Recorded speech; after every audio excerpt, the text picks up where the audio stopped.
कैसे पूछ रहे हैं? राम कैसे? रामकेश आज 8-9 महीने से दौड़ रहे हैं। रोजगार हम तो ले लेते, लेकिन रह गई बात की शासन प्रशासन ने गाइडलाइन जारी कर दिया। जब प्रशासन ने इन्वॉल्व हो गया कि मैं रोजगार दिलवाऊंगा, सिस्टम से दिलवाऊंगा, आप लोग लड़ो झगड़ो मत, तो मैंने कहीं स्ट्राइक में नहीं किया, कहीं हड़ताल नहीं किया, कहीं कोई नेतागिरी नहीं किया। मैं सोचा शासन प्रशासन की तरफ से जब हो रहा है तो सीरियल नंबर से जब भर्ती होगी तो होगी, हमारा भी नाम आएगा। लेकिन जब 295 का नाम आ गया, 96 का आ गया, आगे वाले का हो गया, 200 पीछे वाले का हो गया, 294 का नाम नहीं आया, तब मेरे को 3 महीने बाद मैं आवेदन लगाना चालू कर दिया। आवेदन लगाना अपने साइट का चालू कर दिया कि मैं बेस्ट साइट में इतने साल से काम करता हूँ, इतने साल पुराने वर्कर हूँ और हमें नौकरी पे रखा जाए। श्रीमान जी से निवेदन है। मैं आवेदन दिया, 8-8 बार 9-9 बार आवेदन दिया, यहाँ तक कि 4-5 बार मैं SDM साहब से जाके स्वयं मिला। मैं अपना ये डॉक्यूमेंट लेकर के दिया, सारा चीज़ दिया। फिर 2 बार मेरा ट्रायल भी हुआ कंपनी की तरफ से, कंपनी ने बुलाया, मैं ट्रायल दिया, 3 बार ट्रायल दिया। फरवरी में ट्रायल दिया तो ये हुआ कि चलिए 1900 का लिस्ट बनी थी, तब आप ट्रायल दिए थे। जब मैं अप्रैल में ट्रायल दिया, इसके बाद जुलाई में ट्रायल दिया, और जुलाई में ट्रायल देने के बाद 6 आदमी का ट्रायल हुआ, 4 आदमी भर्ती हो गई, हमारी भर्ती नहीं हुई। बोलते हैं रिफरेंस ले आओ, फ़ोन करवाओ, किससे फ़ोन करवाऊँ? फिर SDM साहब से बताया कि ऐसी बात है। SDM साहब ने सुनना नहीं चाहा, बोला हमारी कंपनी ने हम नहीं करवा पाएंगे, इस समय 600 भर्तियाँ करवा चुके। हम बोले 600 भर्तियाँ जब आप करवा दिए तो एक आदमी बोलने में क्या दिक्कत है भैया?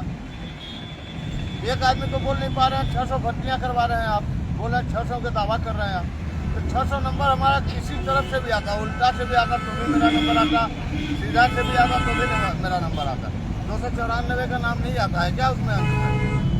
मैं बार बार निवेदन किया, निवेदन करने के बाद जब कुछ सुनवाई नहीं हुई, मैं सारे अपने साइड के जितने भी वर्कर छूटे थे, अभी 30-32-35 वर्कर ऐसे हैं जो कि हमारे साथ में हैं, और जो छूटे थे उस साइड पे, हमारे साइड में कंपनी काम कर रही है, 868 की लिस्ट बना के दूसरे साइड के वर्करों को घुसा दिया जा रहा है। हमारे साइड के वर्कर बचे थे, मैं सबको ले करके यहाँ बैनर तले मैं रोड पे आके बैठ गया। मैं परेशान होकर बैठा हूँ शासन प्रशासन से, और मेरी सुनवाई अभी तक नहीं हुई। आज 24 दिन हो गया बैठे। कलेक्टर साहब, SDM साहब अभी आँख बंद किए हुए हैं, पता नहीं कब खुलेगी, जब खुलेगी तभी उठेंगे। कोई दिक्कत नहीं है हमें, चाहे ठंडी हो, गर्मी हो, बरसात हो, लेकिन बैठेंगे यहीं जब तक मेरी सुनवाई नहीं होती है, जब तक हम लोगों को भर्ती नहीं मिल जाती है, तब तक हम लोग यहाँ से हिलने वाले नहीं, चाहे शासन प्रशासन कुछ भी। कुर्बानी हो जाएंगे, कुर्बानी दे देंगे, लेकिन यहाँ से उठेंगे। क्या लगता है क्यों नहीं भर्ती हो पा रही? भर्ती नहीं हो पा रही। आप ट्रायल दे चुके हैं, सब कुछ कर चुके, क्या दक्षिणा नहीं चढ़ा है इसलिए नहीं? रिफरेंस जब मैं गया SDM कलेक्टर के पास तो रिफरेंस SDM कलेक्टर नहीं दिए, सांसद विधायक के पास गया तो सांसद विधायक रिफरेंस नहीं दिए, तब मैं मान गया कि रिफरेंस का मतलब पैसा होता है। अच्छा, पैसा देंगे तब भर्ती होगी, तब फोन करेंगे। वो रिफरेंस होता है, कागज देखने को कोई तैयार नहीं है, डॉक्यूमेंट देखने को कोई तैयार नहीं है कि आप कितने दिन से काम करो, कौन हो कौन नहीं हो, क्या हो। केवल रुपया चाहिए भैया, दलाली चाहिए। कहाँ पाऊँ मैं पैसा? है मेरे पास पैसा नहीं है, मेरा भर्ती नहीं हुआ। जिसके पास पैसा था वो भर्ती कर लिए, ज्वाइनिंग कर लिए।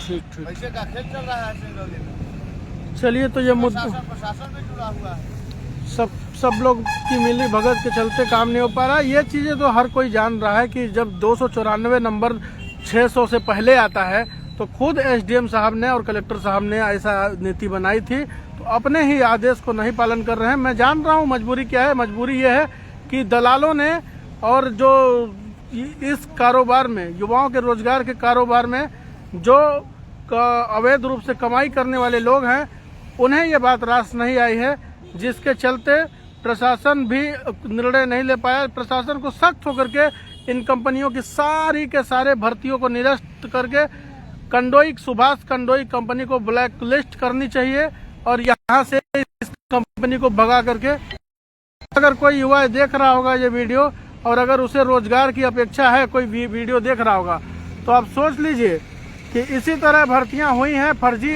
यूपी, बिहार, झारखंड, नागालैंड, पता नहीं कहाँ से लोग आकर के काम कर रहे हैं, लेकिन जो व्यक्ति यहाँ काम करता था निगाही के कंडोई में, वहाँ पर इन लोगों को नौकरी नहीं मिल पा रही है। ये एक दुर्भाग्य की बात है। एक और बेरोजगारी की बात हो रही है, दूसरी ओर जो है तो रोजगार मेला लगाने के बारे में आप क्या कहेंगे? हाँ, पढ़ते आ रहे हैं, परसों नरसों दिन से छप रहा है साहब का कारनामा की 24 तारीख को मैं रोजगार मेला कर रहा हूँ। अरे क्या रोजगार के लिए आपके गेट पे बैठा हूँ साहब, कम से कम आप देखिए तो एक बार झलक उठा के। 250 वर्करों को आप घर से बेघर किए हैं। 268 और 600 की भर्तियाँ जब आप करवाए, 268 के बारे में सोचे आप। 268 के पीछे 2000 पेट है साहब। मैं आप लोगों के माध्यम से बताना चाहता हूँ साहब को, 268 के पीछे 2000 पेट है। एक नौकरी के पीछे 8 परिवार चलता है, 8 पेट चलता है उसमें है।